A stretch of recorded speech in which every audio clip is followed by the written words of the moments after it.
Ladies and gentlemen, welcome to the So What Morning Show. It's another Tuesday, and as is commonplace, Geoff Brown is not here. It's what he does. He's, hey. So I'm like your average white man. Average white band. The average white band or the average white man? There you go. There it is. It's Election Tuesday. Have you voted? If not, talk to us. Hey, if you're experiencing any voter issues, you know, there's always a hustle going down. I saw the campaign with Will Ferrell. Somebody's voting machine ain't working, or it's tallying up votes for someone you didn't want to vote for, right? I think I got something on Facebook from Taraji that was saying, don't click all Democrats because if you do, that'll exclude President Obama. I don't know.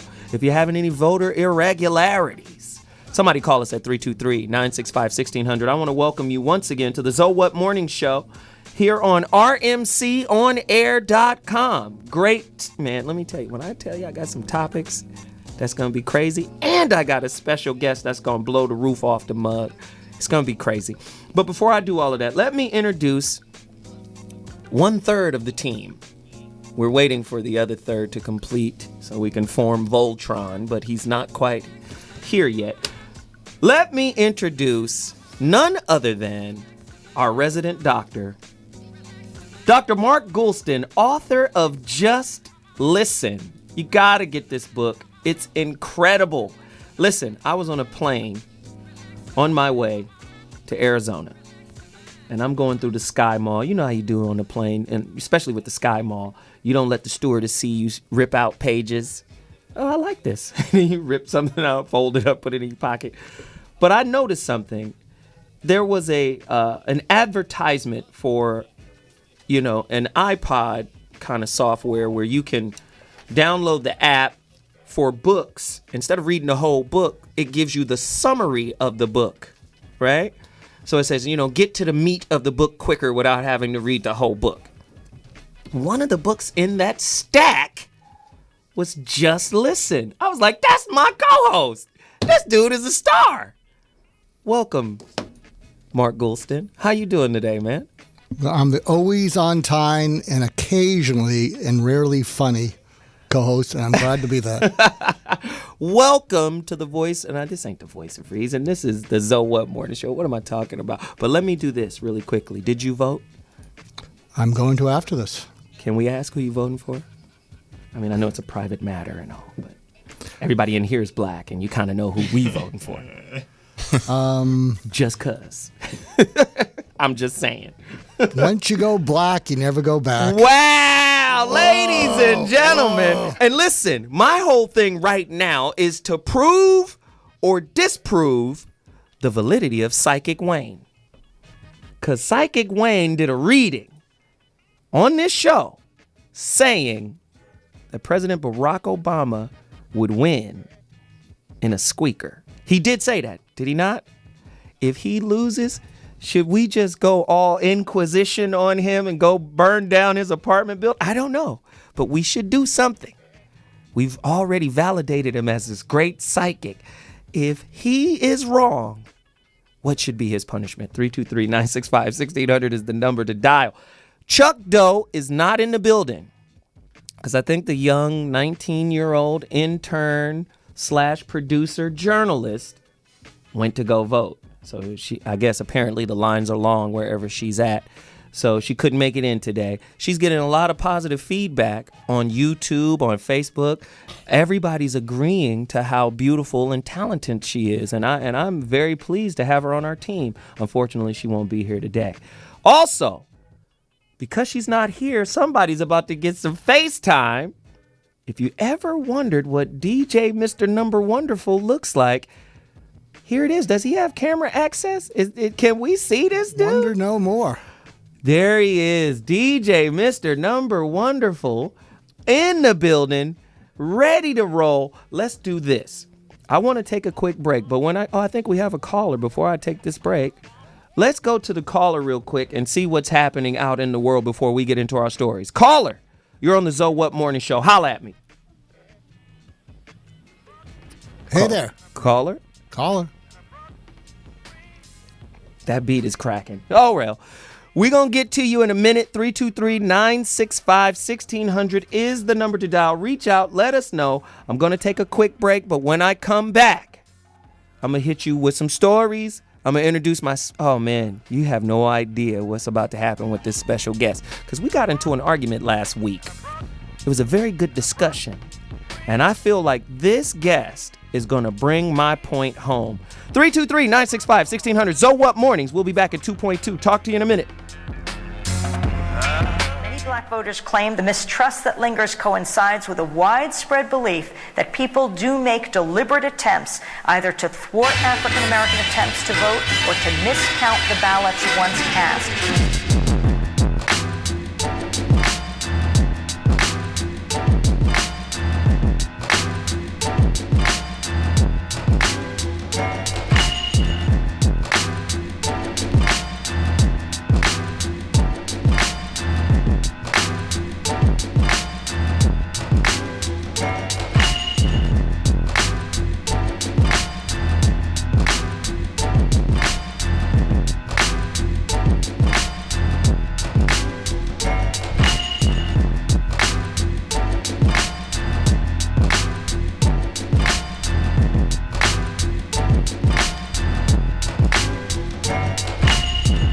Turns out, about half of the votes which are thrown out spoiled for technical reasons are cast by African Americans. Why? African Americans get the crappy schools, they get the crappy hospitals, they get the bad police protection, they get the bad voting machines.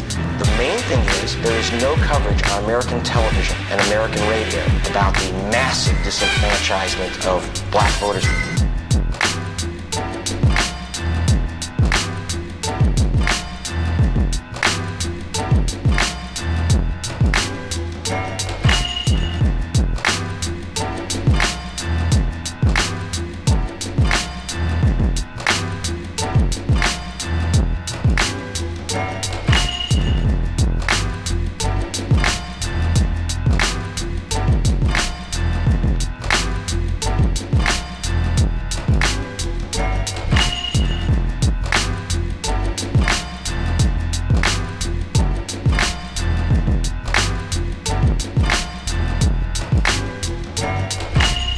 Are you a criminal? No, never been convicted of any crime. But they had you down as a serious convicted criminal. Wrong person. I've never been arrested in my life, you know. Got out of the military, been in the medical field ever since. I mean, you can't even work for a hospital being a convicted felon. And I was in the Persian Gulf War, so, you know, pretty screwed up how they did me, but what can I say?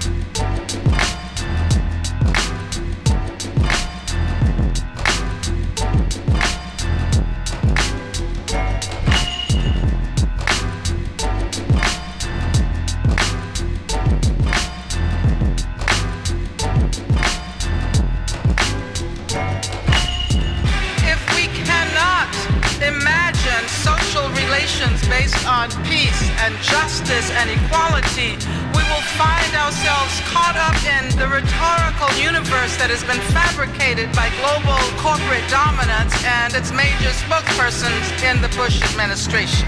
So what does it mean to fight for democracy today?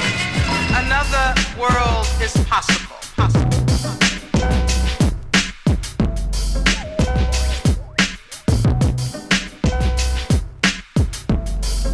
Ladies and gentlemen, So What Mornings back in the building. 323-965-1600. Call us. Let us know what your voter experience is or has been. Who are you voting for? Come on, y'all. Somebody talk to me about your story, your experience.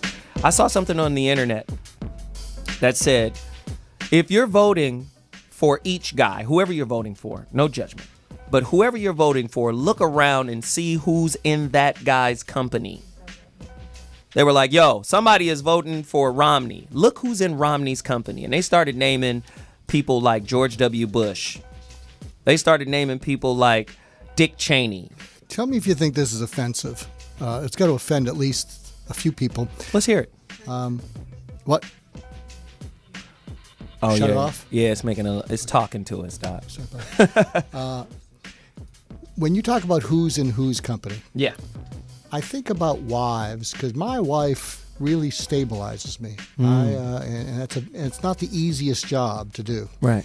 And when I think of the wives, I'm not unimpressed by Romney's wife. I think she's very sweet. I think she's terrific. But if I was going to have pillow talk with someone who might be able to put some thought into the issue and ground me in a way, I'm incredibly impressed with Michelle Obama. Wow. 323-965-1600. And I don't mean to offend anyone, and I'm not trying to put anyone down. I am just so impressed with Michelle Obama, and what I'm really impressed by is the respect that Barack has for her. Wow. And I'm not saying that I think Mitt loves his wife. I think he adores her. They have a great relationship, whatever. Right. But, I will open things up to my wife. And even President Obama was sort of saying in his last speech last night in Des Moines, he was saying, I don't always please everyone. Just ask Michelle. Just ask my wife. So I'm just throwing that out there, just as a data point. And Wow. You have at me if you think that's immaterial. But when you said who's in your circle, I haven't used my wife enough to help me vet some of the people who come into my world who sometimes aren't in my best interest. Wow, My really wife quickly. is really protective. She does a great job. And really quickly, if you're just tuning in, that is the author of Just Listen, Dr. Mark Goulston. It's a great book. Discover the secret to getting through to absolutely anyone. Let me ask you some questions about that. I need 3 things that people do, maybe unknowingly, unconsciously, or whatever, that prevent them from totally connecting and listening. Because when we talk about Barack Obama and Michelle, it appears that they listen to each other. There's a mutual respect, and there's a mutual consideration for each other, and they're genuinely interested in what the other has to say. Give me 3 things that people do that kind of shut their ability to connect with their partner off. Well, in one of the chapters in Just Listen, I talk about the fact that none of us listen ever. Zero, zilch. Wow. What happens is we form quick opinions about people, and that shades the way we listen. So, for instance, if you and I were getting into a tiff, Zoe, and then you were saying, Doc, you gotta pump up the volume here. I mean, you gotta be one of our equals here. Sometimes you're a little bit kind of passive, whatever like that. Now I could, so in my mind, I could start going to, well, maybe I shouldn't be a co-host on this show. Maybe it's a comedy show. Maybe my energy isn't good enough, and yada yada yada, and all that. And my filter could be saying, By the way, this is what the doc really thinks about himself. Go deeper. No, it is. Not knowing what I bring to the show, Right. and I hope we get some call-ins because I love to have conversations with the people who call in. But my energy is sort of different, and it kind of slows the pace down. And Right. and I don't know if that slowing the pace down is thoughtful or just something that kind of ruins the energy.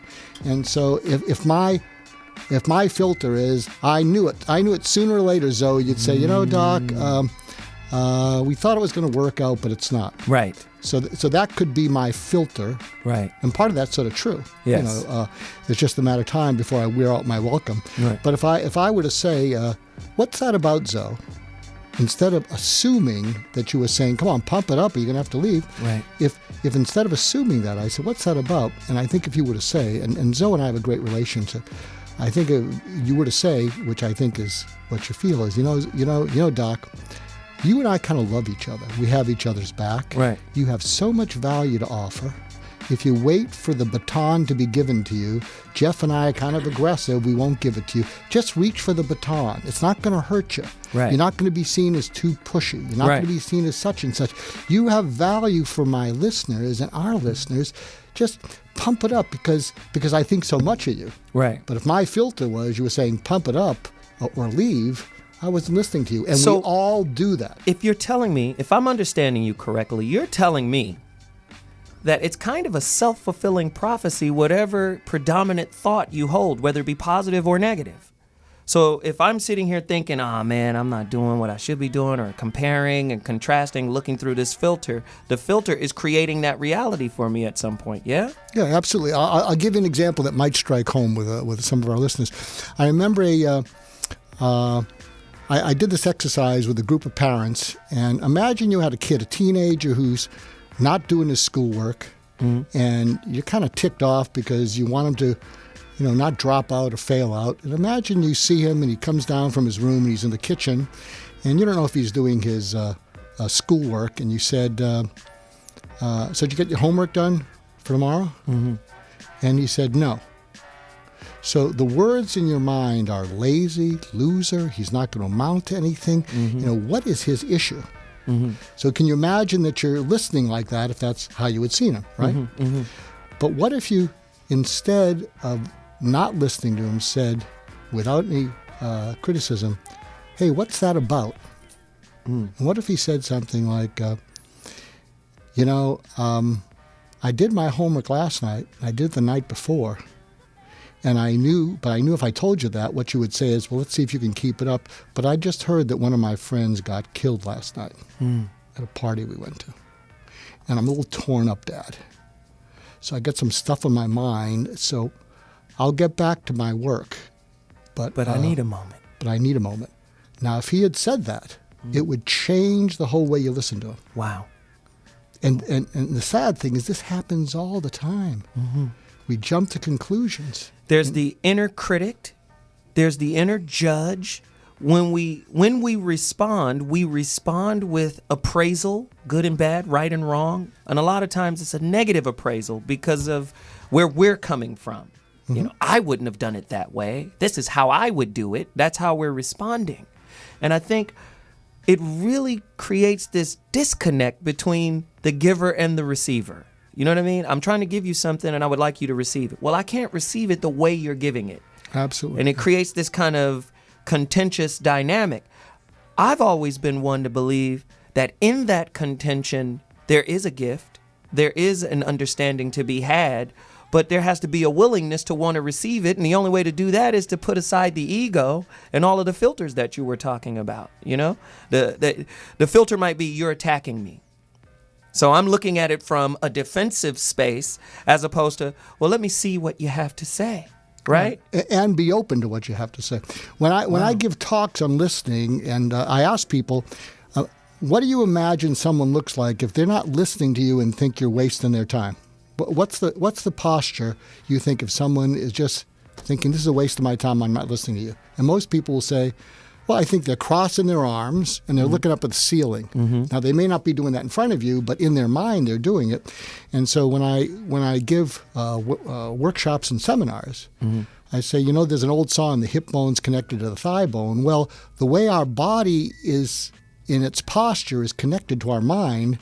And so what I tell people, if you want to open up their mind to you, if you can get them to uncross their arms in reality, they will uncross their arms in their mind. Wow. So how do you do that? When someone says a word like never or always, or they use intensity, like, I can't believe you're saying that, instead of taking them on, it's kind of what you do about go deeper. You could say more about the never. Or say more about the always. So when they're using something that has some emotion in it, what they'll do is they'll start using their hands because the words don't say enough. Right. And when they're using their hands, they're opening up their mind to you. The key is you want to keep drilling, and you want to keep saying, say more about that, and that, and that. Wow. Are you guys really listening to this? That is a keep drilling by asking them to go deeper, to say more, to expound. Yeah. So you're doing it right now with your hand, and you said, say more about that's a revelation. Say more. Say more. Go deeper. Open up. Right? Wow. This is crazy. Most people don't have these tools, Doc.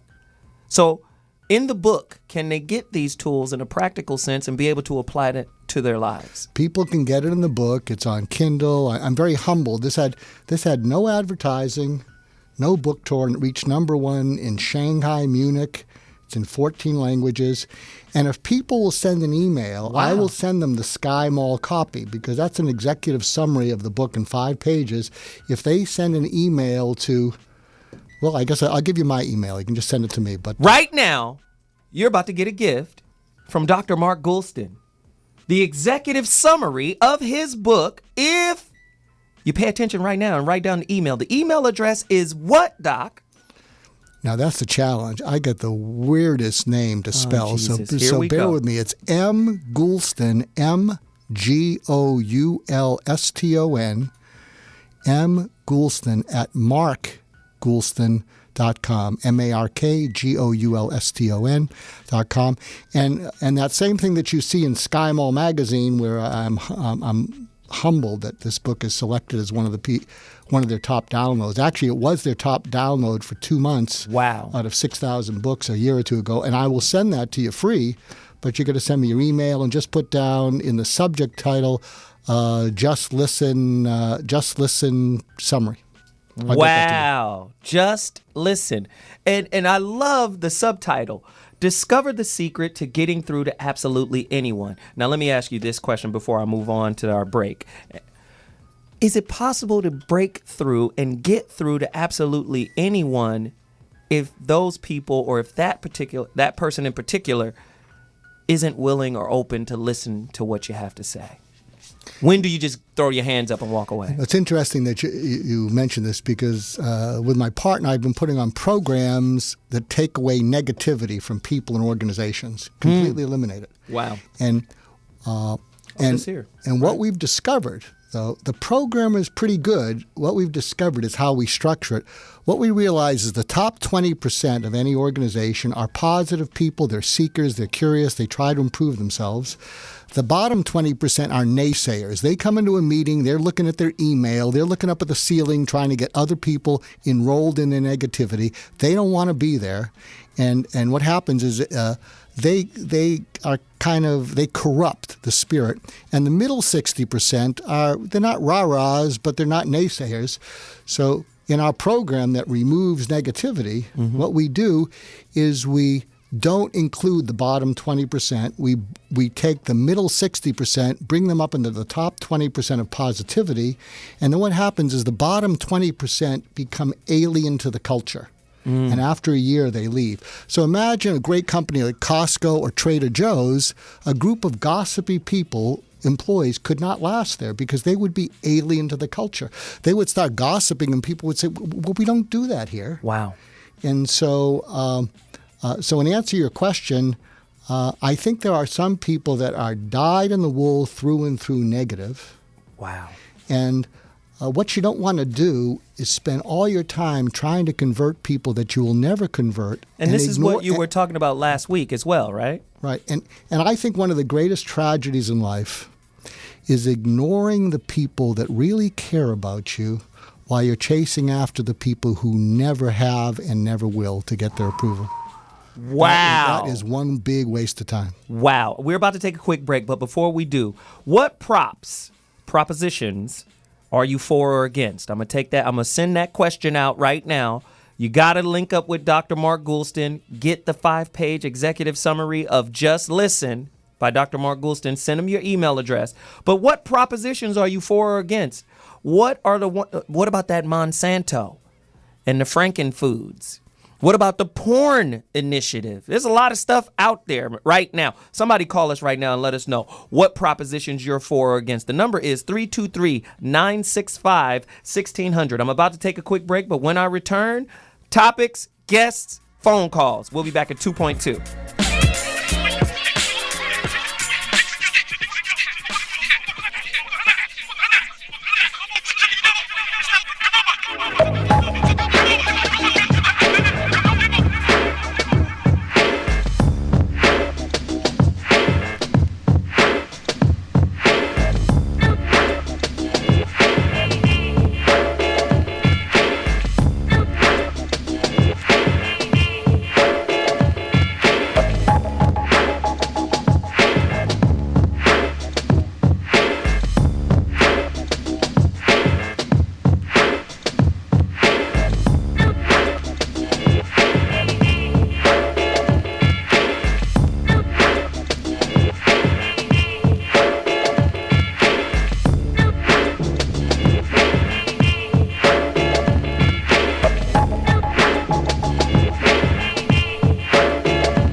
Ladies and gentlemen, So What Mornings. And guess who followed the rules today? He was here, but he stayed outside because of what? The red light was on. Normally he just walked through. Hey, how y'all doing? Who has said? I just bounce in here. Right. In the middle of a sentence. So anyway, I told that fool. I didn't do that today. Ladies and gentlemen, welcome back to the So What Morning Show. Let us know what propositions you're for or against the death penalty. Who's for it? Who's against it? I think we should have electric bleachers. But I don't. Electric bleachers and sit the prisoners on the bleachers wet, soaking wet. Soaking wet. But no, that's only for smoking gun cats. It's too many. My only problem with the death penalty is nobody rich has ever had to take it. Wow. Geoff Brown just came in with a haymaker. Of course, he's here. The doctor, the philosopher, and the comedian. We are about to form Voltron. Welcome back to the So What Morning Show. What props are you for or against? Who are you voting for? Call us right now at 323-965-1600. What I would like to do is rattle through some of our top stories before we get to our special guest. Because when I tell you we got a treat for you guys in terms of our guests, it's crazy. So let's just do this right now. Dr. Mark Goulston has already hit us upside the dome piece with some listening skills. Of course. Always. From the Just Listen book. So now let's go through our top stories. All right? There's a man, right, who sued his wife for birthing an ugly baby, and he won. That's fair. That baby must have been ugly as hell. Yahoo News reports a man by the name of Jian Feng from China sued his beautiful wife after she gave birth to a not-so-attractive baby. Feng says the baby girl, who was so ugly that she horrified him, he couldn't understand how a good-looking man such as himself and his wife, who is supposedly very, very gorgeous, very beautiful, could produce such an ugly thing. He concluded his wife must have cheated on him because she confessed to another reason. You know what the other reason was? What? This woman had plastic surgery and didn't tell him. So she was falsely beautiful. Fraud. Fake beauty. And produced a little wilder monkey. That's right. And I don't care how much plastics God bless the dead. I don't care how much plastic surgery Michael Jackson did. If he'd have fathered a baby, it would have came out looking like Tito. Straight up. So what do you think about those Michael Jackson kids? Are they his? Because do they look anything like Gary Indiana Jeans? I'm just saying. Them kids don't even look like each other. They look like neighbors. Oh, God. Get the hell out of here. God. Well, the man's wife reportedly went to South Korea and spent over $100,000 on cosmetic surgery to get altered. And then had a little Yeti. Yeah. I say if we stop screwing all the ugly people, they'll die.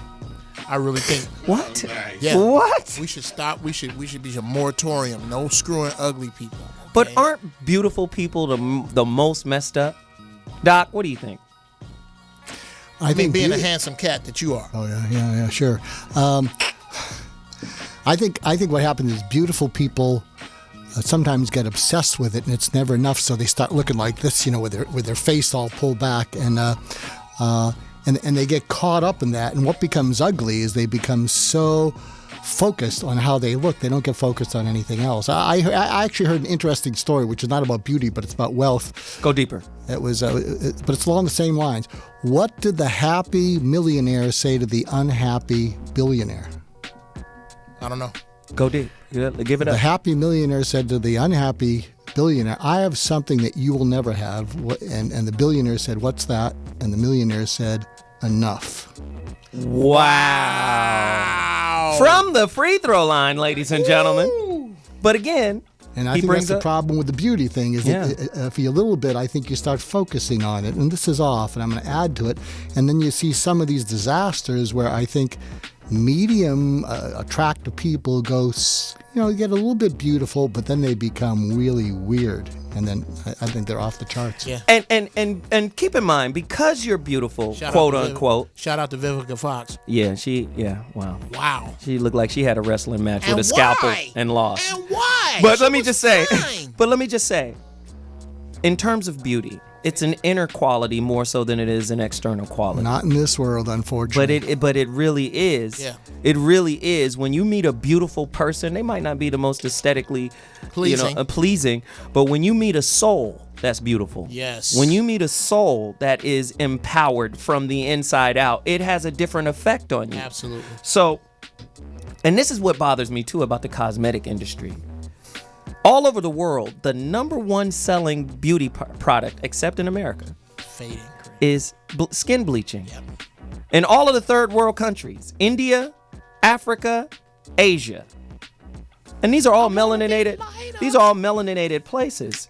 And it goes back to the color consciousness. And of course in America we have it light skin versus dark skin, blacks do it amongst themselves. It's called colorism. But what's interesting, Light skin like the poetess.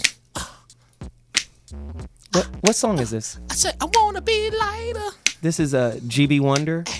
GB All Wonder, y'all yeah. fools ought to know. I wonder why Jeff Brown is singing. Right? No, but this is what's interesting. You go all the way back to the Hindu culture, right? 6,000-7,000 years ago. Some people say 5, but they fudge on the numbers. But again, their caste system is based on colors, Absolutely. right? The caste system, the Hindu word for color in Sanskrit is varna. It means color. That's what the caste system is called, varna. Like varnish? Like when you varnish? Not just color, right? I'm not going to connect it to English, okay? Just You usually do, though. You You usually just- make a you- dope Yeah, connection. it's All right. something I heard that's not connected to color, but it's some people were discussing something from the Torah, the Jewish scripture. The other of the big three. That's right, the other big three. And what it says in the Torah is that people should have sex in the dark and not see people naked. And the reason being is that one's imagination can keep the other person beautiful for longer. And so there's a certain sense, because makes a lot of sense. No, really, because then because you start getting judgmental, and the person with you starts saying, "Oh, you're looking at this, you don't like this." No, I don't like your personality. I don't like the fact that I didn't even notice it until you brought it up. Wow. Well, fine, go sleep in the other room. So it was prescribed, that one shouldn't see each other naked. Not out of punishment, but to keep one's imagination rich. at bay. Wow. You know what? I feel so much better about all the Boulevard cooter I've had. What is Okay. Boulevard cooter. That's where you look both ways before you go get it. You're like, okay, make sure you go get it. I done had some of that. I'm okay. Show of hands. Any other men in the room gonna say they done knocked something that they wouldn't let their friends do? Okay. Well, no, I don't think I have. Okay. All right. Well, I had a chance, but I didn't do it. You didn't take the chance. No, it was the Johnny Mac situation with the wilder monkey. I didn't do it. All Johnny Mac's girls. Shout out to Johnny Mac. Johnny Mac, yeah. All Johnny Mac's girls come with an ugly girl like as accessory.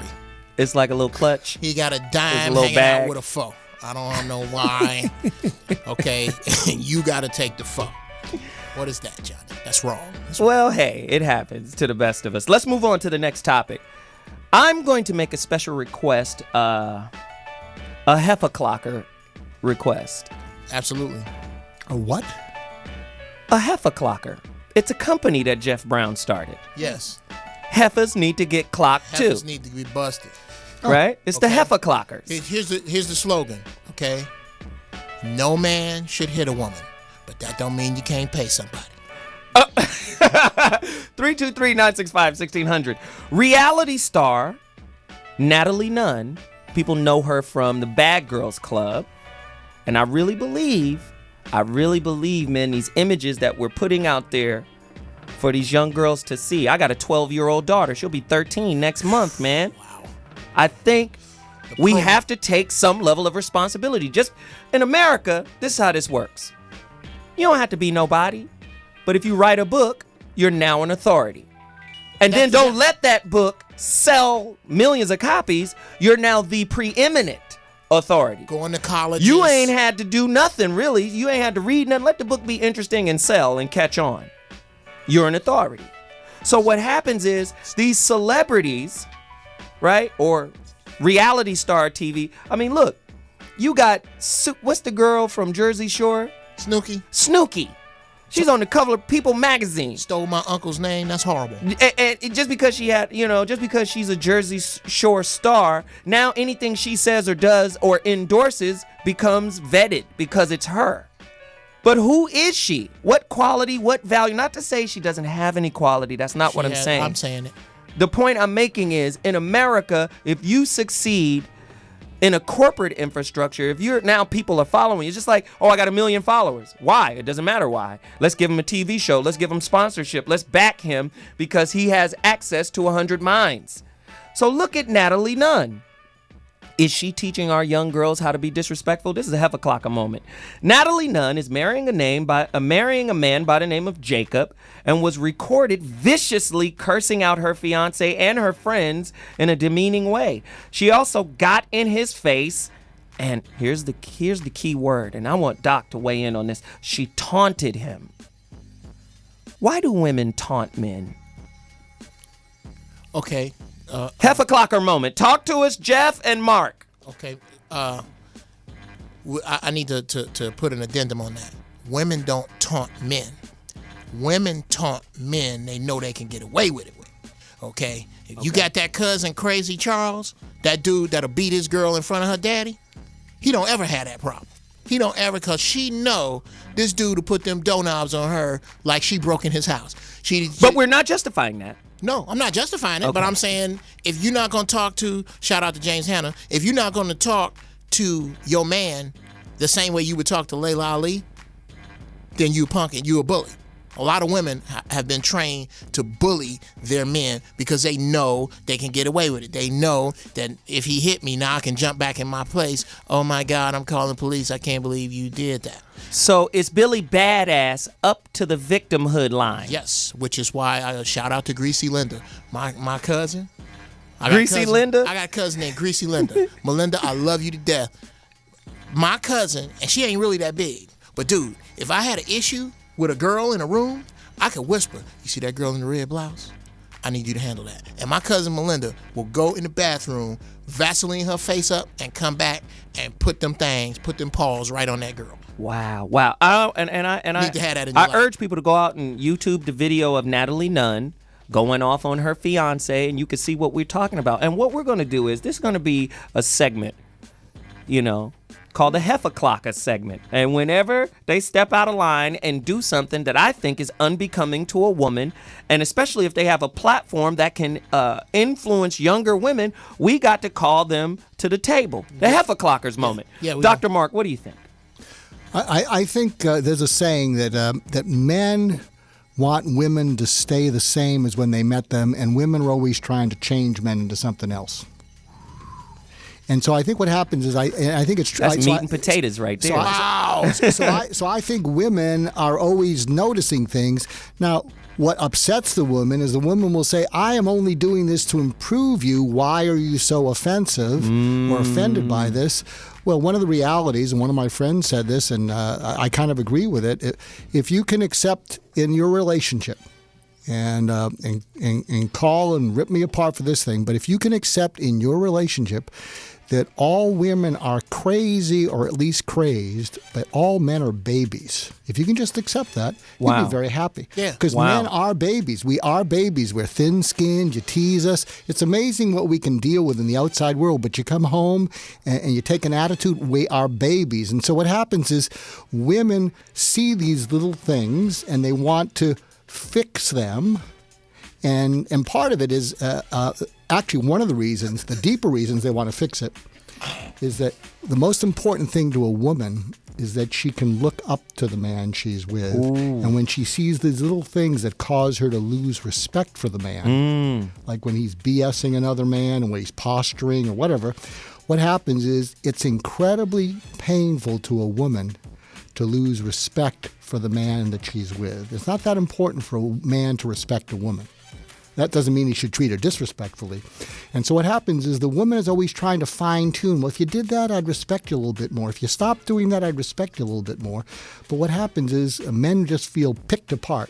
And when you feel picked apart, it brings out that baby in us, which makes us even less respect-worthy. And this goes back to my point about how women are dating an idea and not the real person. She was respecting There the is facade. there's a book, right, called Don't Sweat the Small Stuff. And one of the tools that the author gives is don't be a weatherproofer. We weatherproof our homes. We walk around our homes looking for defects so we can fix it. Okay, I'm losing money here if I don't caulk this window. Or if I don't weatherproof my doorway and my windows and make sure all the cracks and insulation is right, I'll lose money on heating and gas or whatever. People walk around their partner weatherproofing them. Wow. And what people don't understand is, like the doc just pointed out, if you're fine-tuned to weatherproofing your partner, you're always in critical mode of them. You're always critiquing them, looking for something to fix, as opposed to accepting them. Now, what I've always said was, if you're tolerating your partner, unbeknownst to you or not, it's a silent time limit.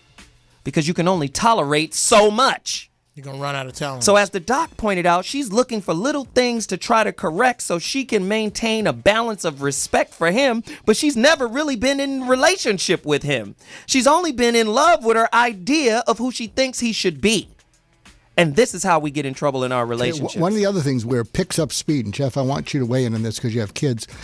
Often this nitpicking picks up speed when a woman has children. The reason being is a woman really knows if she's a woman after she has a child and how she raises that child. And a child is really unknown. You don't know what the crying's about. You don't know what they're not eating is about. And you can't call the pediatrician every hour. And so a lot of times when a woman feels out of control with the thing that makes her a woman, her identity, her being a mother, she doesn't know what to do with that. So she will deflect her focus onto her man and try to control him and some of the nitpicky things because there's a certain anxiety. I wonder if my baby's safe. I wonder if my baby's smart. I wonder if I should take my baby such and such. And that feeling out of control in a part of her that's a big part of her identity, she will deflect it towards picking apart her husband, trying to control him. Wow. Because she feels out of control with the biggest part of her identity, which is being a mom. Does that make any sense to you? That makes a lot of sense to me, but that's where a dude got to be, let a woman be a woman, let a man be a man. What does that mean, Geoff? What does that mean? I like to use the analogy of the kite and the tree. Okay? Will you the do it in your man, English voice? The man in the relationship has defined himself to be the tree, while the woman is the kite. Whatever wind blows up. She flies, she's flighty. Oh, I saw this on Oprah. I was thinking this today. My sister got a new car. Why am I driving this 2008? You cannot be a kite as well. In other words, you have to be rooted. You have to be the tree and go, silence, woman, pull in your fangs and sit down. Wow. If not. Are you telling me that women are ephemeral? They don't stay steadfast in anything. They just float they're like a butterfly from flower to flower, pollinating every idea that interrupts their focus? Pollinating every You like that, huh? Yeah. I can be articulate from time to time. I'll tell you this. Women, catch this. I'm going to catch fly. Women are more centered than men. Uh-oh. 8. Here's the number. The phone line is hot right now. Who do we have online? We got to go there. Caller. Yes. Hey. Hey there. That sounded sexy. Wake up. Hey. Got your little pink slippers on with the fur on them? That's what it sounds. I do not. I'm actually at work. Okay, you whispering because the man is coming. Okay, well, tell us what's up. Mama. Let us have it. Well, no, I'm just listening to the show, and I just wanted to weigh in on the topic about women and men. First of all, I don't think a man has a right to hit a woman, but in the same breath, I want to say that we have no right trying to take their place as well. We have no right running up behind them, thinking that we're big and bad and that we're going to compete with them in any way physically, because we're not. Just point blank simple. Can I ask you a question? Sure. What's your name? I'm Melanie, actually. Hi, Melanie. Let me ask you this. Do you think a woman should really pursue an aggressively toned argument with a man? Oh, step back. If you feel and then here's, I guess to answer that question, you'd have to be a wise woman to do that. Women can always win a conversation with silence. or by changing the tone. Yes. Right? Wow. By changing your tone, not even changing your tone sometimes even stepping back, letting them think that they've won when you really won. Sometimes it just takes a rub on the back.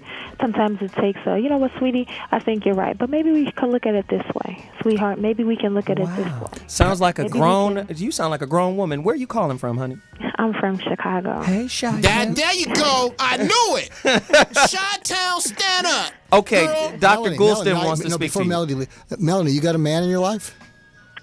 Yes, I do. His name is Williams. Oh, wow. Oh, wow. We've been married for several years in my mind. Oh, in your mind? Well, send me to... Yeah, I'd be available in your life. You might need the I'm time. actually one of the members of the RER. Okay. Oh, Thank you for calling, honey. The Have poet y'all just told me. consummated in y'all mind? Have y'all had a honeymoon night? I was going to say, send me the marriage certificate or something. Let me know how I got locked in. 3-4 days a week. You mind tearing something up there, Zoe? Oh, I love it. Thank you so much for the call, sweetie. Bye-bye, I appreciate it. Thanks. That was Chicago, rather that's- sexy. That's some Chicago, man. I'm telling you, Wow. Midwest women. Wow, so, Shout damn. out to the Midwest women. Good I Lord. love it. Jesus H. Horatio Christ. Oh, my God. She was sexy. So let me ask you this, Doc. Should that Natalie Nunn chick and she came from a show called Bad Girls. Yeah. She need a throat stomping what she need. My previous relationship, I found myself watching the Bad Girls because I didn't have a choice. Oh, wow. I come over and it's on, and that's what she want to see. You had a choice. You made the choice to watch. Listen. I'm not the argumentative type. You know the scene at the end of the Avengers when Hulk joins the group, and then Iron Man says it's time to suit up, and he tells Captain America, tell the Hulk to suit up, and then Captain America goes, suit up, man, and he goes, all right, don't you need to get mad? And he said, well, my secret is I'm always mad. And then he turned around and turned into the Hulk. That's me. I don't do well with a bunch of confrontational extra chippery. I just don't do that. Chippery? The chipperiness, especially if it's emotional and dumb and it doesn't have any center to it. I can't do it. And then if it's laced with disrespect and contempt and condescension, that's the wrong I dog. have a problem. Wait, whoa. That's the wrong. Yeah. Okay, ladies. I'm just telling you what my weakness is. Dude, ladies. Should the guy who's supposed to be the fiance of Natalie Nunn marry this chick if she blowing off right He there? should run, not walk away from that broad Wow. right now, because she is showing him the rest of his life. She's showing him, dude, this is how I handle conflict, and we're not gonna have love and butterflies and Easter grass every day, but we're gonna have conflict. Easter grass? Yes, it's gonna be conflict on some level all the time. I think that leads one of the best tips to figure out if you should stick with someone, if you should marry them. And you shouldn't make it happen so it's artificial, but you should break up with someone before you decide to marry them, because you want to see the person at their worst before you marry them, because you're going to see them at their worst afterwards. At some point. And you don't have to force it. So I'm not saying be manipulative, but really you haven't seen someone at their worst, and it's better to see that up front. Now, if you don't think you can get to breaking up, then at least have a few arguments and see how bad the other person will get in order to win the argument, because that's what you're going to be facing, and better to see that ahead of time than be stuck with that for a lifetime. I don't know if I agree with that, Doc. Okay. You don't agree with anything. No, that's not true. That's not true, dude. I'm just... Okay, the doc is so deep, I will never get high around you, because you could reduce me to the fetal position with some of this mess that you say. Okay, don't get high. No, just not around him. Okay, all right. I have yet, and I've been in another relationship like this, I have yet to be in a disagreement with my present wife to the point that we raise our voices ever. And we've been together going on 4 years. And can you get into a healthy difference of opinion all the and time? It doesn't? So talk about how you have a difference of opinion that doesn't get into a disagreement. It's very simple. First off, I know my temper. I've never unleashed my temper on a woman. Second, I know my mouth.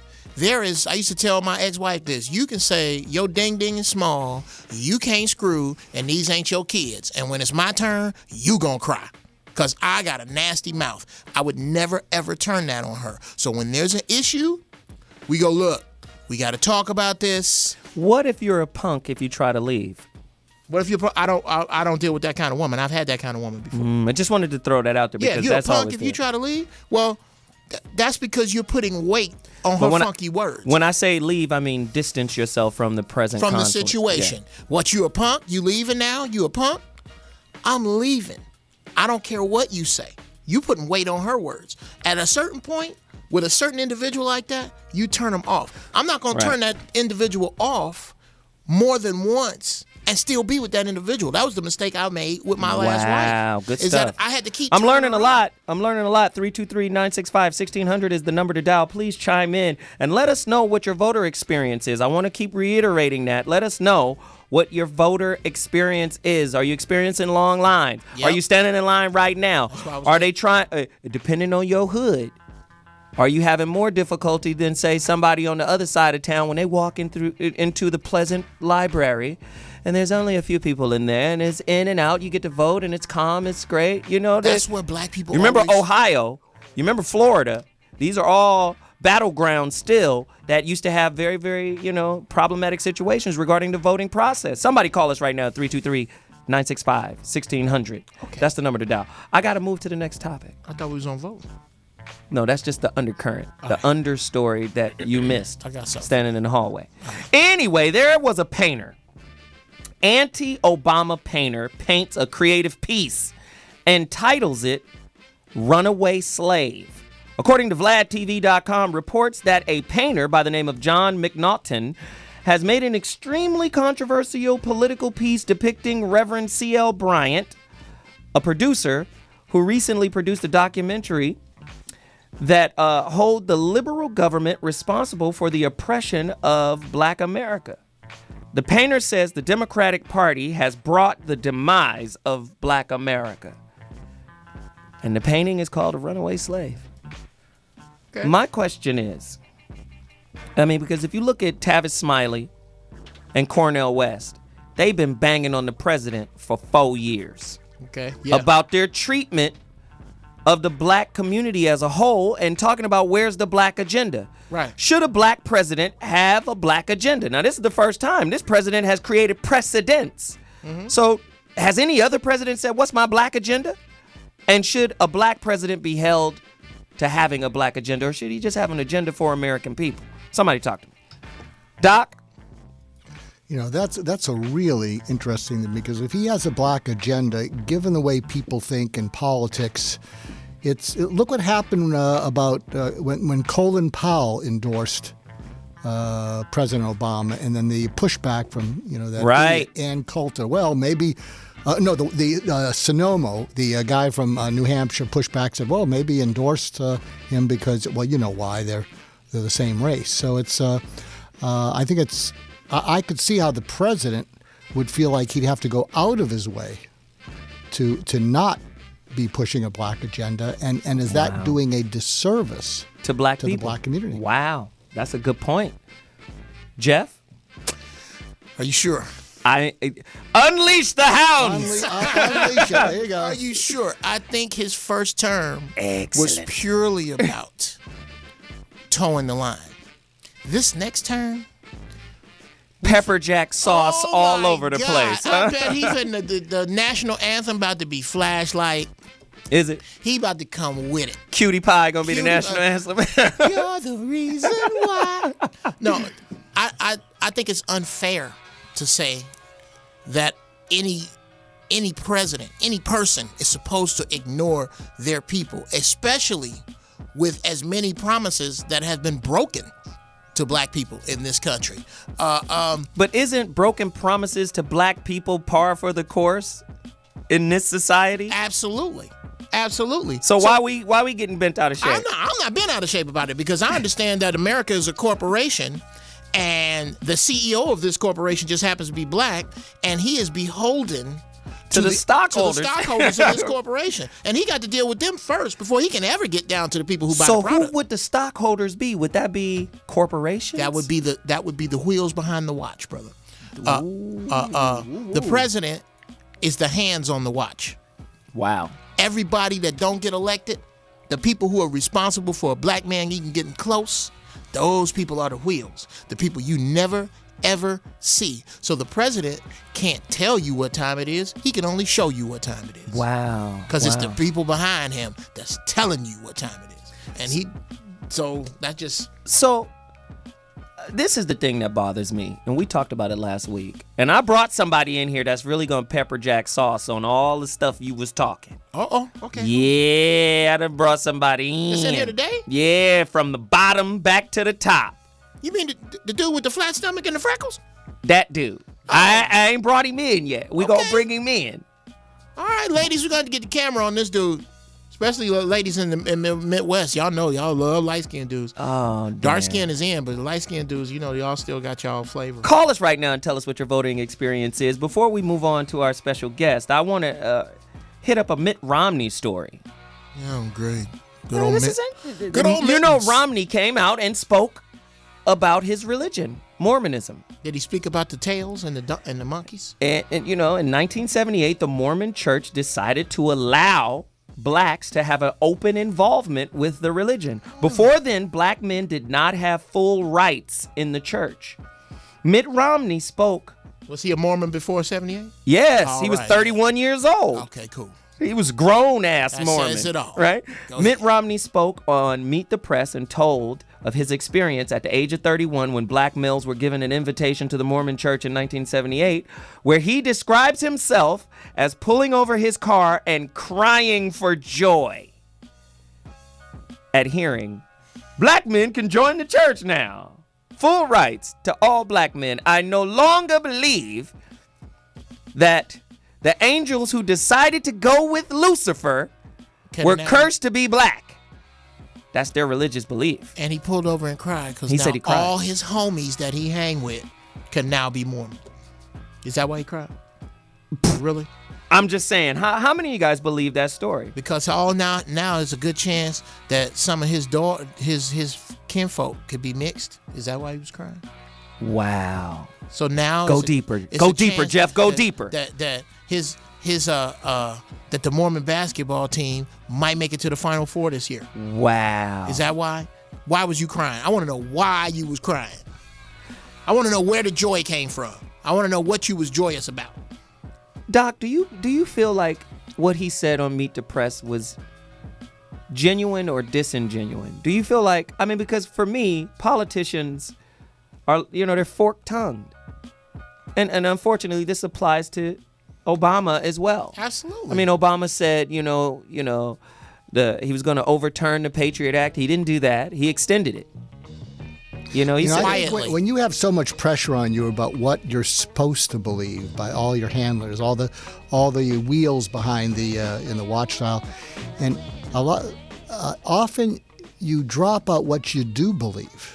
And so it's kind of unclear because I think both these candidates are being pushed with what they're supposed to believe, and that's why I think there's a hunger for us to really see who they really are. So we understand there's pressure on you, but the politics is just the pressure on them, and then the flip flopping. So it's but you're going to say something, Geoff. Go ahead. Oh my God, I don't care who they really are. I bet you if I spent an hour around Bill Clinton, I would probably hate who he really was. But Bill Clinton didn't bring who he really was to work. He brought the pimp game to work, okay? I don't know. I think if you hung around Bill Clinton, I would probably dig him. You would dig. Okay, Bill Clinton. I might. But okay, I'll back that up. It doesn't matter whether that's an exceptional cat right there. I don't. He's a Rhodes Scholar. I've seen him. Okay, so what you're saying is it doesn't matter who they are; it's what they can get done for Americans. Thank you. I don't care. I don't care about what you believe and whether you sleep around on your wife or whether you cheat on your taxes. But Jeff Brown, how much do my gas cost? But Jeff Brown, you know who cares? Most of America. Bickle. Without question. I care about where a man stands. All right. Now I'll tell you, I got to give it to Bronco Obama. Bronco Obama. I got to give it to him. He's smart for a colored fella. I'll give you that. But 2 terms. All right. You done your little thing. You get on that way. Let the good old boys back in. Let the good old, but I'm saying there are people in America who hold that position. So they can't be mad at black people who say we're voting for a black president because he's black. You got some people that say, you know what? A white man is supposed to be president. And the country has been in bizarro world for the last 4 years because we've had a black president. Let's get things back to normal. That's foolish. I would never vote. And are you trying to tell me there aren't white people out there who believe that way? Look here. I didn't vote for Obama because he's black. That's racist and wrong. I voted for Obama because I'm black. Okay, here we go. I think that's as simple as it gets. Listen, I don't care what he don't do. He could bring slavery back, and I'd vote for him again. Listen, just because he's black and they don't like it. There you go. I got to take a quick break, but when I come back, I'm going to introduce my special guest. I'm telling y'all, this is a treat. This dude is an inspiration beyond belief, and it speaks to my belief that if you plant a seed of hope. Now, I was listening to the doc and how he said, you know, you leave that, you alienate that bottom 20% out, but I don't believe that. I believe you irrigate that bottom 20%. Something special gonna come out of it. He didn't inspire me to do some damn sit-ups. When I come back, I'm gonna introduce my special guest. Trust me, it's a treat. 323-965-1600. I'll be back in 2.2. So What Mornings. See you in a minute.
No, DJ Mr. Number Wonderful, keep it playing, keep it rolling. That's that funk right there. Zoe Williams.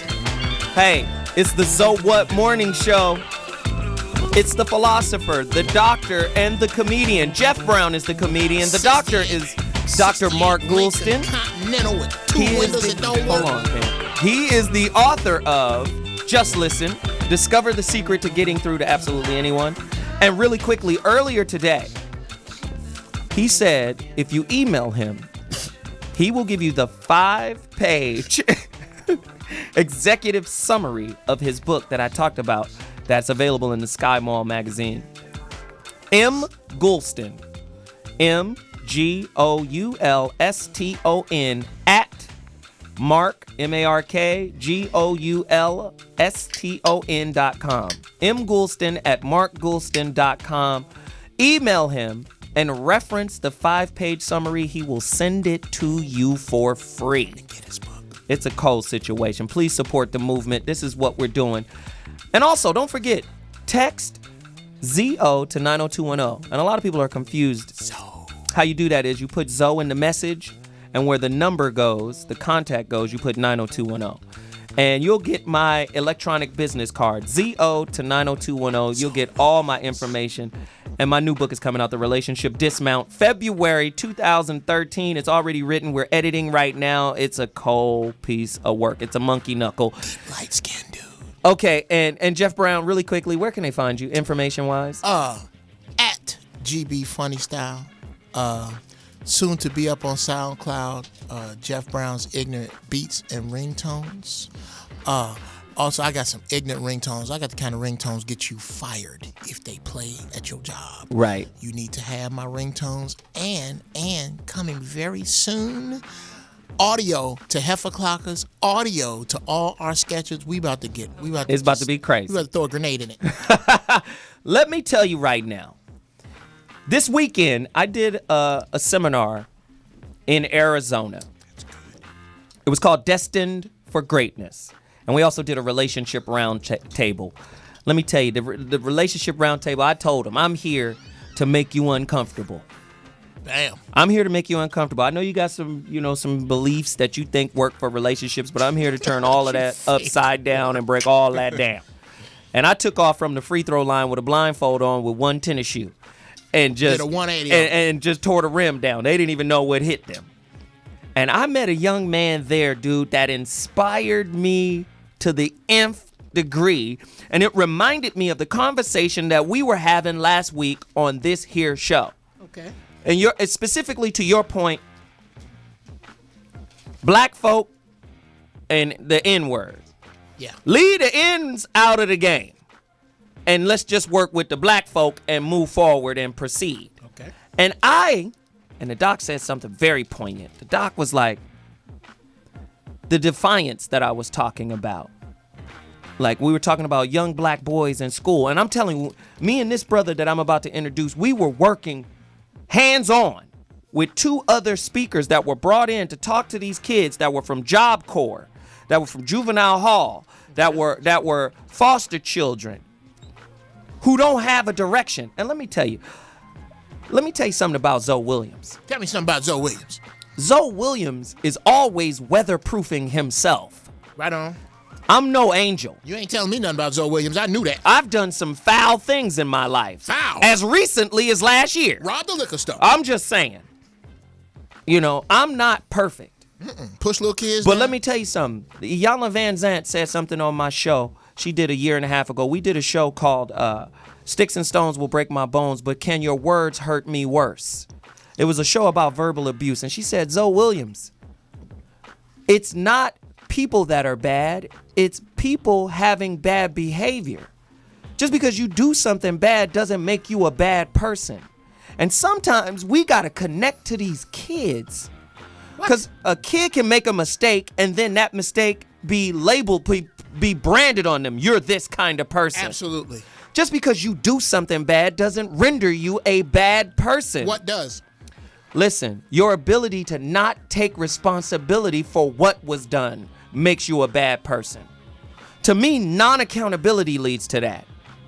But let me explain. Let me go even deeper. This guy, right? He struck me as somebody from the bottom, such as myself. Right. That was able to turn it around. That was able to flip it around in such a way, in such a dramatic fashion. First off, he is the living personification of faith. And this is why stuff like the secret and the law of attraction, that stuff don't work for most people. You know why? Because we live in an instant gratification society. Absolutely. So what happens is we pray to God only when we need God. And then if God doesn't show up when we need him, we stop praying and go back into the negative thoughts that have produced the reality that we're currently living in. But this dude was able to hold steadfast to a belief that raised him above and beyond his circumstances. And I believe that if we plant these kind of seeds in the youth, the doc said a rebel without a cause, a rebel with no purpose. I'm not talking to those people. I'm talking about somebody who wants to find that philosopher's stone within themselves and cultivate it. This young man did it. I'm going to let him tell you his story. Without further ado, my proof that we should never turn our back on the bottom 20% because one of these dudes lives there. One of these people live there. Without further ado, I want to introduce and welcome Billionaire. That's his name, damn it. Present to some and welcome to others. Billionaire is in the building. Speak to us, man. Oh, man, how you doing, man? Thank you so much for having me, man. Welcome, brother, welcome. And do me a favor. Absolutely.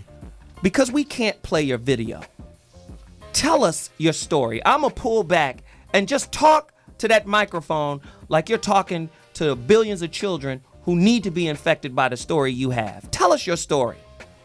Well, I come from one of the most brokest families in the world, one of the most negative environments in the world. And I basically, man, just took all my negatives and turned them into a positive. And, you know, when I was in Oakland, San Jose, I just had some rough times. And I always grew up picking at, like, homeless people and never really understood how a person could really truly go homeless because I thought everybody had somebody. Mm-hmm. And just due to a negative situation, I ended up in San Jose, Oakland, and San Francisco area, and I just spent 63 days in my car, and that was the best time that I could have. That was the best. It was the most people would have looked at it as the worst thing that could have ever happened, but in my mind, it was the best thing. That I did not have a place to stay because I sat in there and I created you 366 inspirational quotes to motivate you to speak your dreams into existence. And now, you know what I'm saying, I just go around the country just inspiring people. You know, I'm a person that came from felonies, a person that committed a drug felony, committed a breaking and entering felonies, couldn't get a job, applied to over 150 companies, and they rejected me. And then my mama called me out of frustration. I said, I don't look for jobs, I create them. That's one of the quotes. I created all of this from negative situations. And I just want people to know that without your trials and tribulations, life would be boring. So you should be thankful for them. Wow. And let me tell you, who sponsored you? After the dude was in he was homeless for 63 days, right? And then by being homeless, he's writing, listen, the dude wrote his salvation on stickums and put them on the roof of his car. Then he came back to the car, and what happened to the car?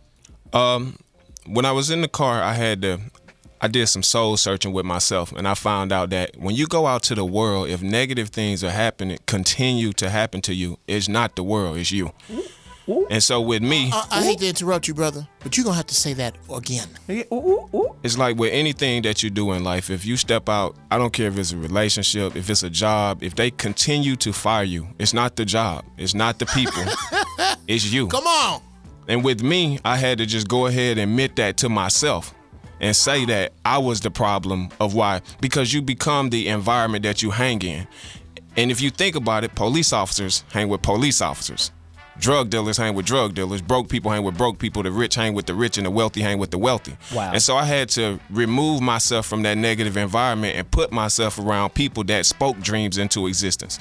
And so while I was sitting in my car, I went through my whole body, and I had a negative book before I had a positive book. Wow. I had a broke book, a book where I hated my mom, wish she would die, and I took all of that stuff and I turned it into something positive. And I would write quotes like, "You can never have too much faith." And while I was standing in the car and put that on the roof, I would write quotes like, I don't look for jobs, I create them. It's okay for your pockets to be broke. Just make sure your mind makes sense. I fell in love with success, so I guess that means I cheated on failure. I just tested positive with MTD, motivated transmitted disease. If you touch me, look at me, email me, or hate on me, I will infect you with motivation. Wow. So I was basically surrounding myself around positive thoughts since I didn't have people. And he was broke. And his steadfastness to that belief transformed his whole life. Now, you've been all over the world, correct? Yeah, all over the country so far. And now... But mentally, I've been all over the world. But who backed you? Why physically you will be there. Right, the corporation, though. Who backed you? Procter & Gamble, man, they came to me through a director. He came to me a few months ago, and he said, look, we heard about your story to inspire a lot of people. We want to do a story about it. And my exact words to him on Facebook was, as long as you're about execution, I'm not into the games. I'm only into execution. And he played this video that details his whole story for the young kids that we mentored this past weekend in Arizona. Is there a link to the clip? Oh, yeah, we'll be able to see that. Yeah, it releases this month or next month. Basically, they came in, they followed me for like 4 or 5 days, and they saw how I took my first shirt was Damn a Recession, I'm in a Succession. I took that first shirt and I sold over 5,000 shirts in 3 months. But a lot of people, but it wasn't about the money to me, man. It was about teaching other people the value of their mind, because if you never understand the value of your mind, people will always pay you pennies. Wow. I mean, do you hear this kid right now? How old are you, brother? Man, I treat every day like it's my birthday. I just turned wealthy. Oh. When I tell you I wrote a quote for everything, bro, I took every situation and wrote a quote, because me sitting in this studio, when I was in my car, I saw you guys. I spoke you into existence. I was on this radio show. This is not new to me. This is what people like The Secret do. They envision this. We don't need other people to believe in us. Like, Wealthy Minds is already on Wall Street. It's already the future. Barack Obama already got my single, Too Much Faith, because we envision our future. The difference between employees and entrepreneurs is employees need to see they check. Entrepreneurs, we envision the check. We don't know when it's coming. We don't know where it's coming from. It's coming from, bruh. Now, let's do this really quickly. Everything that happens to you is a reflection of what you believe about yourself. We cannot listen to this. Listen. So true. We cannot outperform our level of self-esteem. Wow. We cannot draw to ourselves more than we think we are worth. Iyanla Vanzant. You can't draw to yourself more than what you are currently. This dude didn't have externally, but he was infinitely wealthy internally. Now go back to the point I made last week. If this dude, after he failed out of school or did whatever, if somebody came to him and said, no, I'm connected to what's inside you as opposed to what you have externally, and bought into him, he's part of the bottom. So he's not who I was talking about. I know, but what I'm saying is, who you think you were talking to, listen to me, who you think you're talking about is this gentleman, because he has been a felon. He has done bad things. Iyanla Vanzant, let me go back to her. I had to do this. We are not bad people. We just have bad behavior. That's Iyanla Vanzant. And I'm saying some of the dudes that we write off as hood, as no good, or some of the women that we do that to, they just need to be connected to. Maybe we don't have the tools. Maybe we don't have the vernacular. Maybe we're missing something that would connect to them. But if we can... I don't agree with you. Yeah, what would you say? I know you don't, but I brought you the proof. No, you didn't. No, you didn't. Yes, I did. No, you didn't. Okay. Let Mark talk. Yeah, what would you say to people listening to this and saying, well, that'll work for you, it won't work for me because you got courage, you got perseverance, you're fearless, I'm filled with fear. So what would you say to those people who say, well, we're not alike? Been there, done that? Yeah, no. I would basically tell them this. For example, you don't speak English because you are American. You speak English because you were raised in an environment that speaks English. I put myself around people who were persistent. I put myself around people who had bigger goals and bigger obstacles than material stuff. And if you do that, a rich person can't teach you to be broke. They change your whole mentality, and that's what happened to me. My real estate investor he helped take me out of the car, and then he bred a wealthy mind. He took me through a dictionary and told me to rip all the pages out, and he told me to write EXECUTE, execute. That's all people care about. But before him, nobody had ever taught me that. People only taught me drugs. People only taught me how to be broke. People only taught me how to get over on people. And so that's the lifestyle I live. So you take him out of an environment and put him in a different one, he's gonna adapt. Yeah, but You're killing me right now.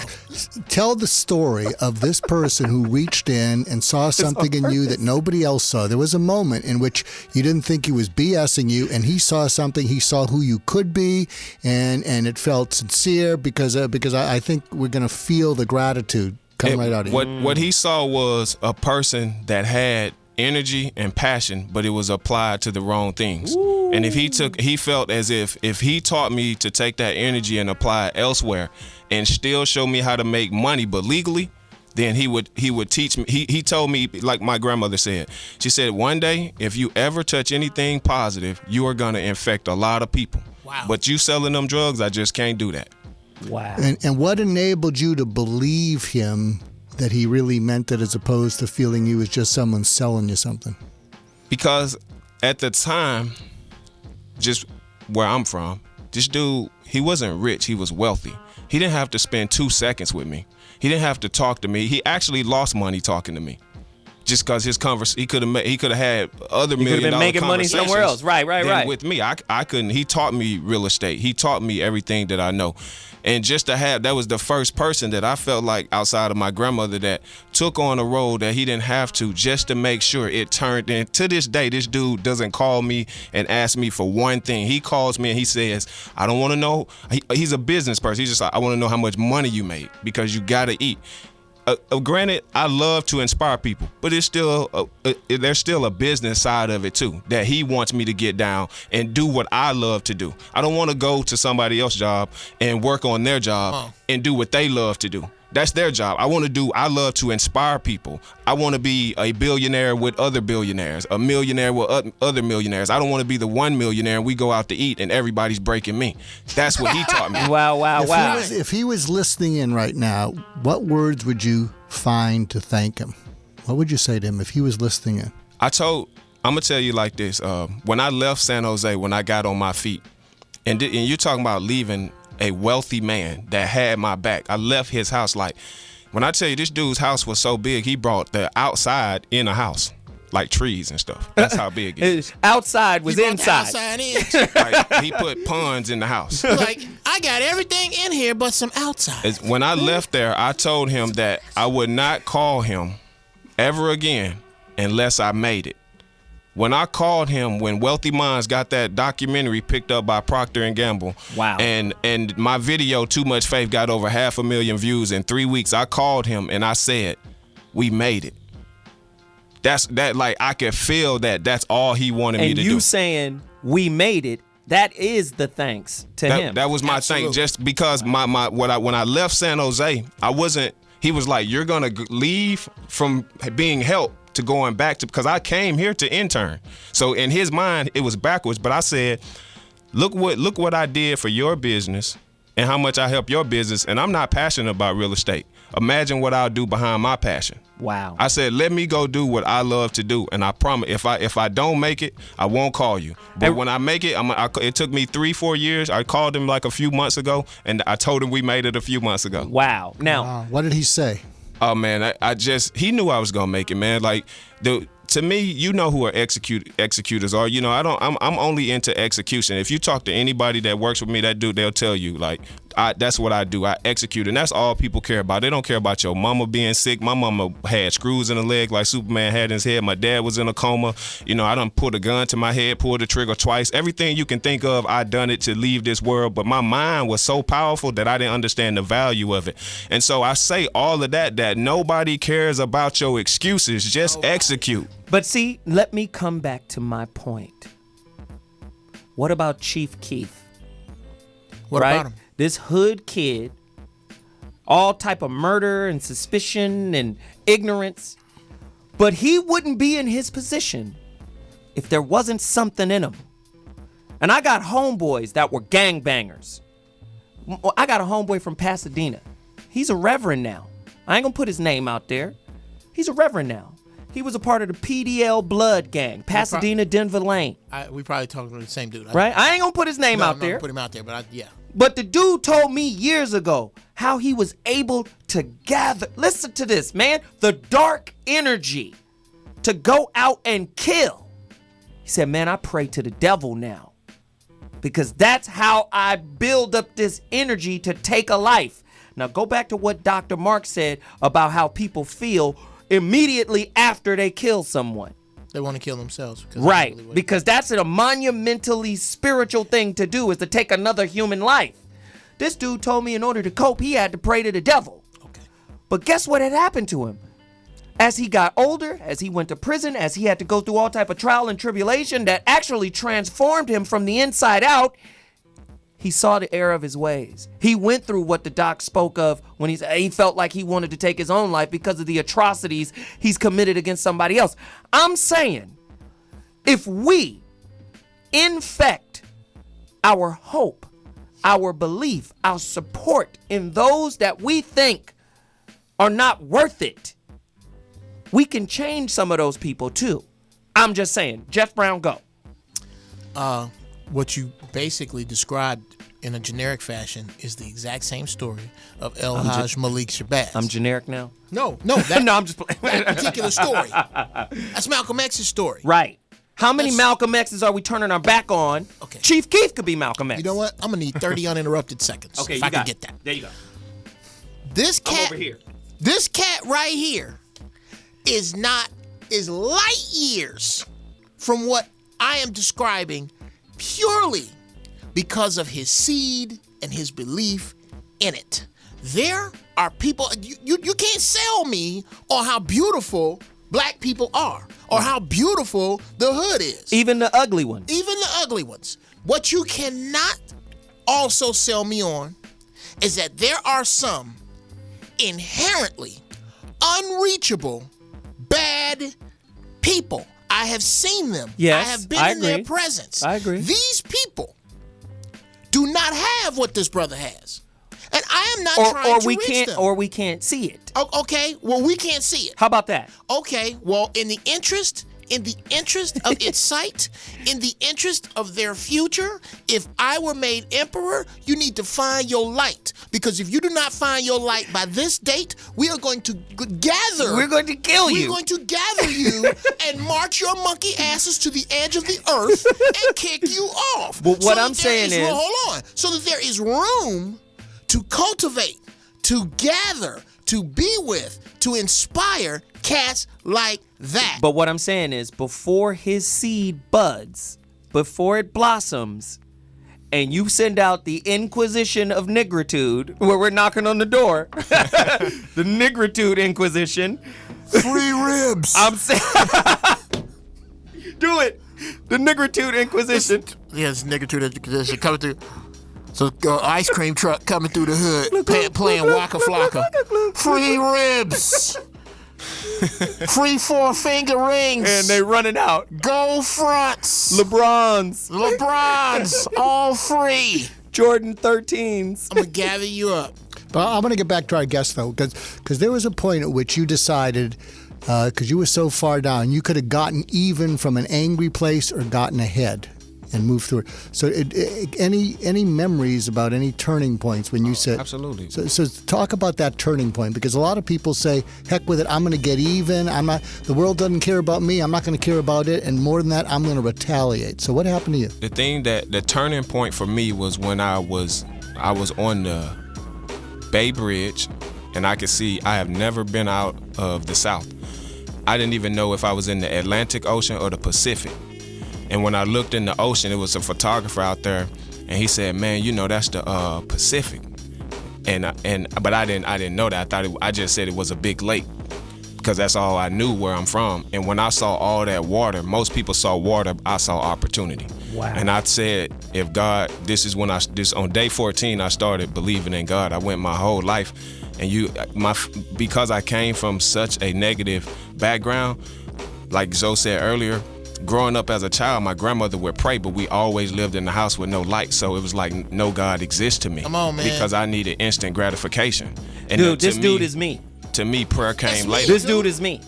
And so while I was sitting there, it seemed like now that I do believe in God, it seemed like everything that I went through prepared me to get to the point now where you can't even take my faith away from me. And while I was sitting there looking at that water, I honestly did not see water. I just seen opportunity. And I said, if God give me the opportunity, if somebody believes in me, I'm going to execute it. When you were on the Bay Bridge, were you thinking of jumping off that Bay Bridge or no? No, I wasn't thinking of, at that time I was finding myself. You know what I'm saying? Right. I had no thoughts of jumping off. I mean, I've attempted, a suicide like twice. Wow. So, you know what I'm saying? That way I would, if it was, I would, because I'm a blunt person. I give people the truth. So my grandmother always told me, tell people the truth so they have the option to like you. Don't take that option from them. Right. And so while I was standing there, I saw my opportunity. And if you talk to anybody in this industry, another one of my mentors is Reginald Hudlin. That dude will tell you that dude is a pure executor. I walked in the network as an intern. When they said bring water, I brought cold and hot because I didn't know if they wanted coffee or cold water. That's just the way I think.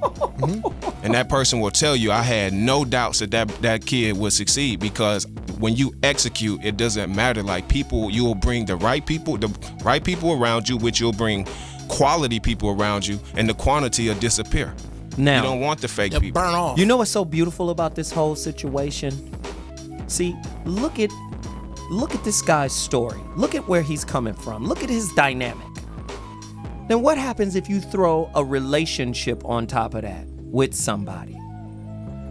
He already has expectations for himself, right? It depends on who he throw on it. Right. But the point that I'm trying to make is, imagine if he had somebody that put a time limit on when he was supposed to succeed. Thank you. You with somebody and they going, well, damn, how long is it going to take for you to blow up? I believe in you, but conditionally. Oh, these stickers on the roof of this car is on my nerves. Do the disgruntled girl. Oh, God. Billionaire. Would you take $9 of your $1 billion and buy us both a Subway sandwich? Damn. Oh, why this car got to stink like this? Oh, my God. Oh, man, we can't do nothing. You rich and we can't do nothing? You only need $999,999. And so, if I can say this, the thing that I like about your book when you're walking in route to success, and I want to say this, most people never accumulate success because they don't define what success means to them. And like success could be from me to you. And what I've learned to do is just enjoy that route to success, because I may never make it to you. And a lot of people will make this massage of what success is and they never get to it. So it's like you lived a life and didn't enjoy it. Wow. And so like right now, I'm gonna speak like the Oprahs and the interviews into existence, but right now I'm gonna appreciate, this one at this radio station, just being humble enough to say, if I don't make it to that one, at least I spoke this dream into existence. And I just think if people would just define what success meant to them, they would be able to enjoy it. And then speaking on your book, the one thing that helped me is my grandmother taught me to basically talk with my ears and listen with my mouth. And that basically means use your ears more than your mouth. So when you're around people who have accumulated success that you have not, listen to them. You don't have to take the advice or not, but at least listen to them and then apply it however it best fits you. And that's what I did. I met a dude who taught me everything about how you make money. And from him teaching me, it taught me that money to me is a promissory note that acquires debt. But knowledge is a promissory note that'll acquire power. And so I was into educating people the value of their mind. I was into teaching people, I wrote a quote where I drove around in a car for 2 years and I had no reverse. And I took this negative situation and I turned this into a positive, and I said the reverse on my car went out on me, but it's okay because it's a direct representation of me. Quote, I don't go backwards. Wow. Now, see, the doctor, you're a doctor. You're a PhD. You're this guy right here. This is somebody you need to know. Dr. Mark Goulston, this is somebody you need to know. This dude right here trains people how to negotiate. He trains negotiators. He said something. Doc, let me set you up here.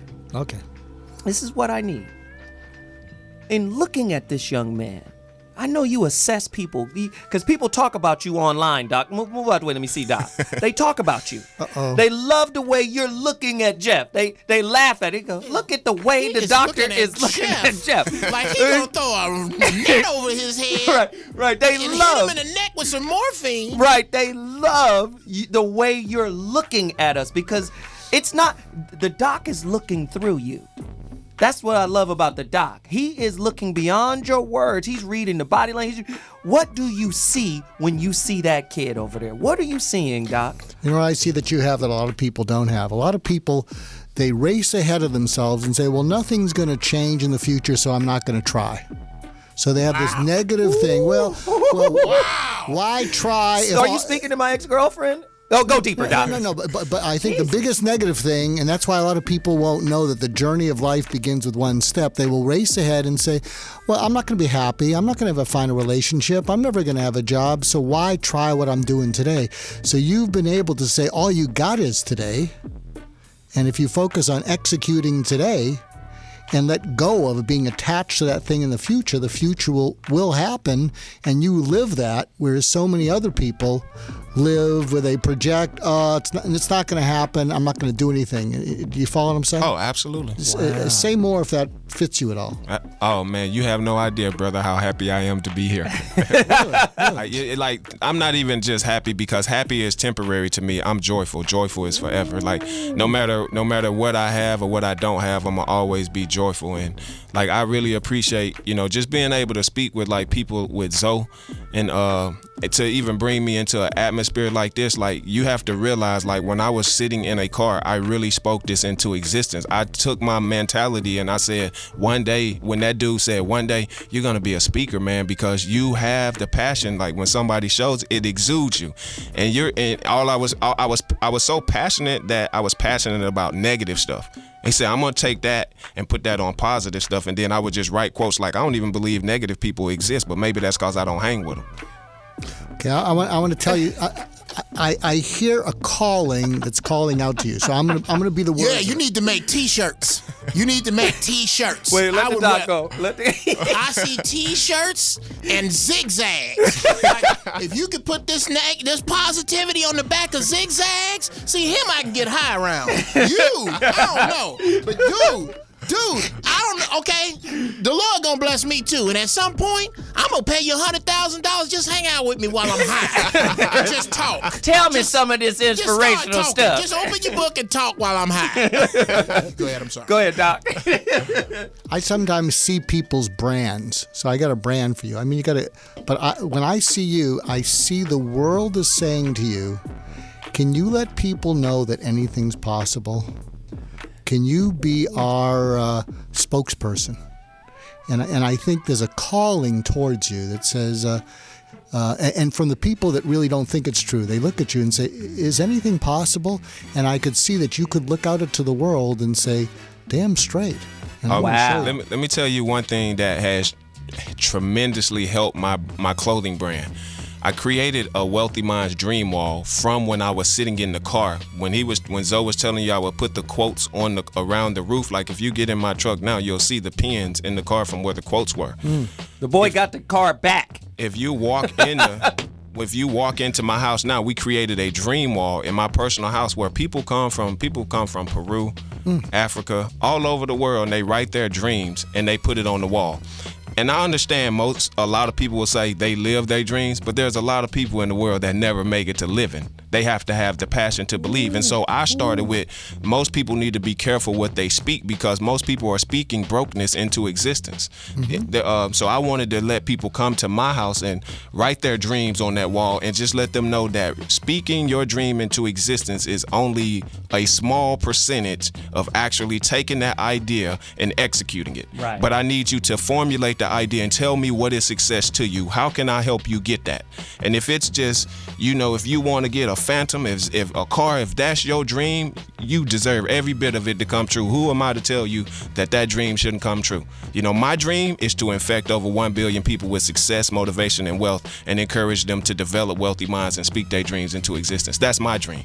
And I'm going to do that through my speaking, through my music, through my movies, and I'm gonna, whatever God bless me to do. If it's being on somebody's brand and helping them speak their dreams into existence, at the end of the day, I truly find joy off seeing this man right here speak his dream into existence. Damn it, if it's T-shirts and zigzags, it's going to be something. Hey, if it's T-shirts and zigzags, we'll take that. No, when I see you, though, I see your brand is...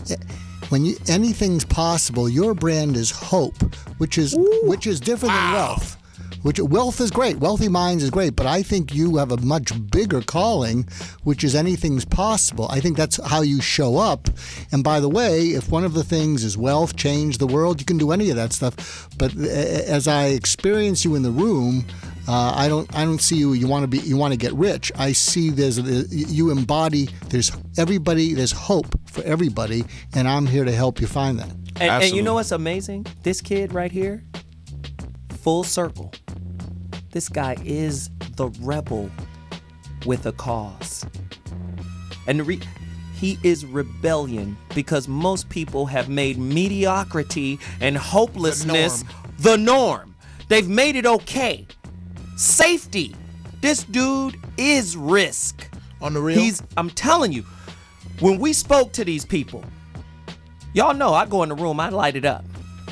This dude had people on their feet the entire time. We talked to these kids for 3 hours, 4 speakers, back to back to back. Well, you know, this kid is on fire, man. I see that you have the guts, and it takes guts to do this. To wrap your infinite dreams over your finite number of heartbeats. Woo! That takes guts. Because like you said, people run out into their own future and go, it's just going to be like that, so screw it. You don't do that. What you said about being happy here hit me so hard about, dude, I see infinite possibility for myself. Right. But I only got this many heartbeats, and I don't know what that this many is. I could get hit by a bus. I don't know what it is, right. But I don't care. Right. I don't care about my heartbeats. I care about what it is I see, and I'm gonna wrap that around my existence right now. Right. And it takes a lot of guts to do. Oh yeah, and I'm like that because I tell you about the real estate investor, but before I met him, I met a lady that actually took me out of the car. And so that could be looked at as, you know, the Roscoe's Media Center. Mm-hmm. And then you could look at your Oprah. So it's like I could have never met that person without the person that introduced me to him. And so that's why I'm very, very grateful. And if you speak to any of those people, that his main thing was just stay humble the whole entire time, and don't ever, you know what I'm saying? Like, you know, people, I just tell people like this, like, if you see me out and I'm having fun, just know this, I'm excited. I haven't always been able to go and afford food. You know what I'm saying? So I haven't always been able to go out and take my family and show them a good time. And so I'm an excited person, and I want to have fun, and I want to continue to speak my dreams into existence. But not only that, I want to bring people with me, people who were absolutely nothing, and I took them from, you know, it's not even about me. I think you should give all the glory to God. And I just want to take them and teach them to execute their dream and use the value of their mind, and they can execute that. And let me just do this. The Dalai Lama. The Dalai Lama has a great quote, and this guy is the personification of this quote. Take into account that great love and great achievement involve great risk. You can't be the normal guy and do what he does. No, you can't have normal thoughts, normal food, right. Normal people. And the problem, you gotta get rid of normal. And somebody talked to me about this. Everybody's involved in this conversation. The problem with most people, especially with regards to relationship, especially with regards to how we relate to each other, whether it's an intimate relationship or business relationship, we're looking for our own little safety net. We're looking for our own agenda, the accomplishment of it. See, I don't think he's taking any risks at all.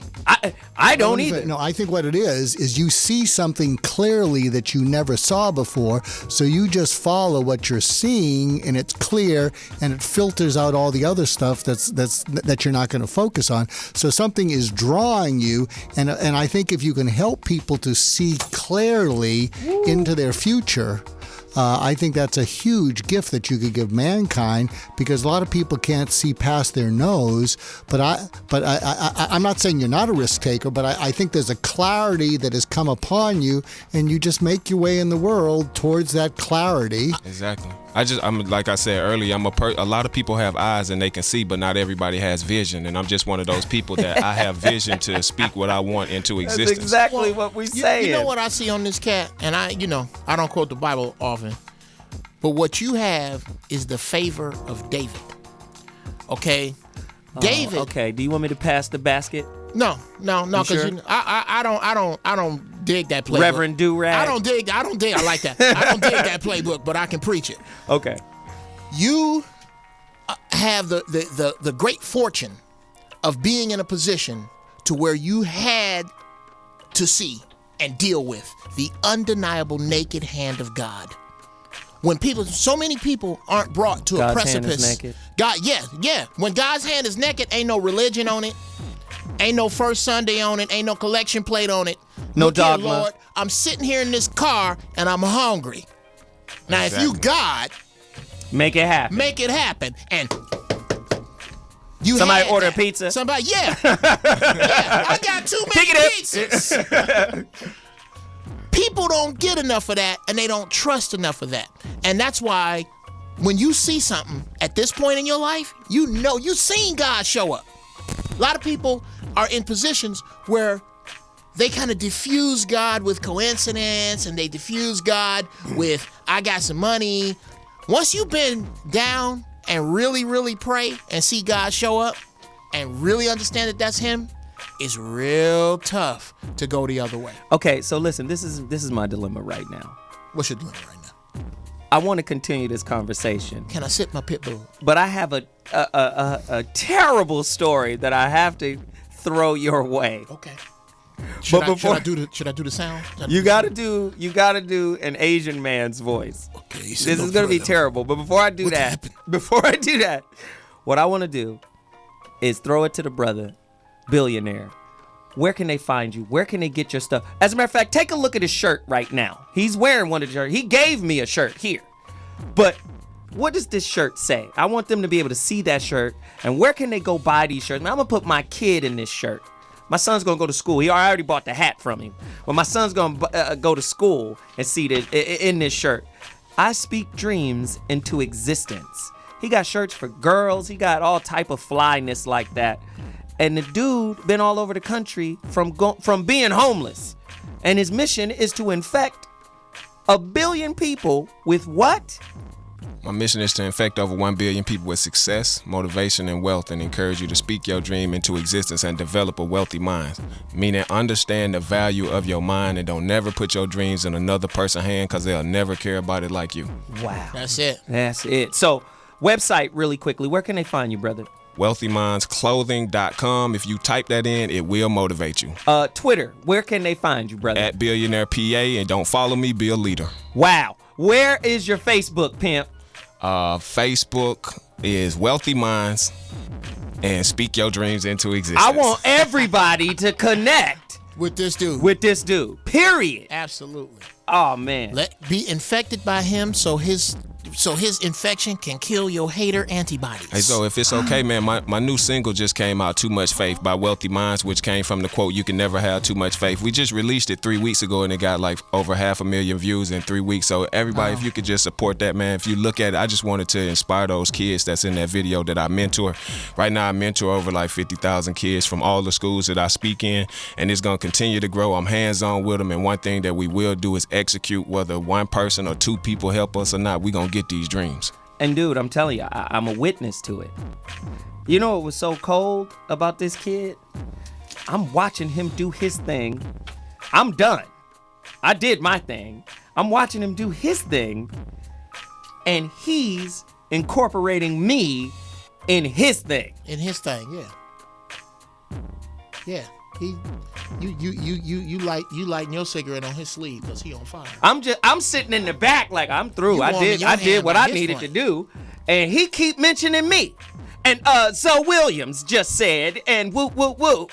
I'm like, this kid is on fire. Oh yeah. Because anytime you do like a speech, I don't want people to think that we are individual success. I want to be able to connect all of the dots, and those kids need to understand that life and movies, all that is like a story. Like, I have to get you connected with the first speaker, the second speaker, the third speaker, and the fourth speaker. Now, how does all of that tie up to you?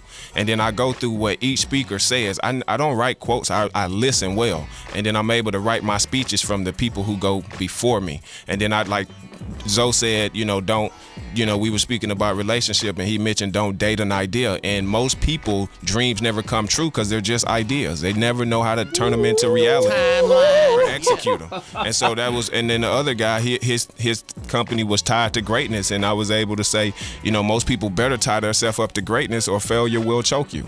And I'm able to he came up with that right there on the spot.